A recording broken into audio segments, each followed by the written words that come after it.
Bonjour, moi c'est Lily et aujourd'hui on se retrouve pour le vlog numéro 7.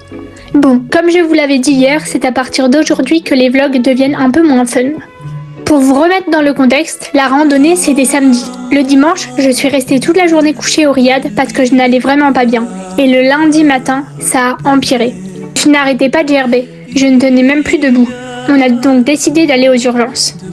Comme je n'étais pas capable de marcher très longtemps, on a essayé d'arrêter un taxi en sortant du riad, mais aucun n'acceptait le prix qu'on leur proposait. On a donc continué à pied jusqu'au restaurant où on allait presque tous les jours.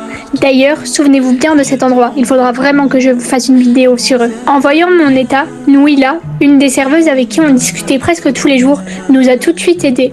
Elle nous a appelé un taxi et elle voulait même nous le payer. Franchement, je lui en serai toujours reconnaissante. On est ensuite arrivé avec ma mère aux urgences de la clinique de Marrakech. J'y ai passé près de 5 heures sous perfusion dans une simple salle de consultation. Je n'étais même pas dans une vraie chambre, j'étais allongée sur un brancard avec juste une couverture. Comme on était parti dans l'urgence, on n'avait pris que le strict nécessaire. Alors je peux vous dire que le temps m'a paru très long.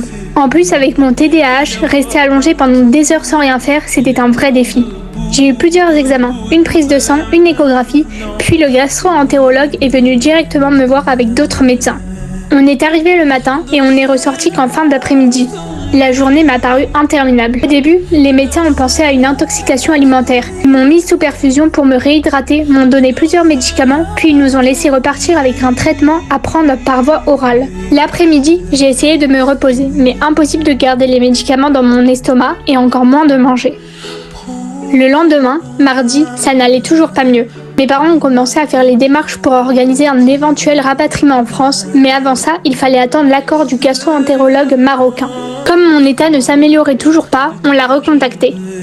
À un moment, mes parents m'ont presque forcé à aller manger au restaurant. Et quand je dis forcé, c'est parce que je voulais juste rester allongée dans mon lit.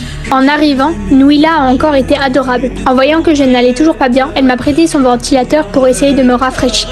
J'ai essayé de manger quelques bouchées, mais à peine quelques mètres après être sortie du restaurant, j'ai encore gerbé. Et le personnel est venu nettoyer derrière moi. Franchement, ils ont été adorables du début à la fin. Puis, en fin de soirée, le gastro-entérologue nous a rappelés. Il nous a demandé de revenir immédiatement à la clinique. Je n'avais absolument pas envie de sortir de mon lit. Le moindre effort était devenu trop horrible. On est donc reparti, cette fois avec mon père. On est arrivé aux urgences vers 22 h et cette fois, je n'ai plus quitté l'hôpital. À demain pour le vlog numéro 8.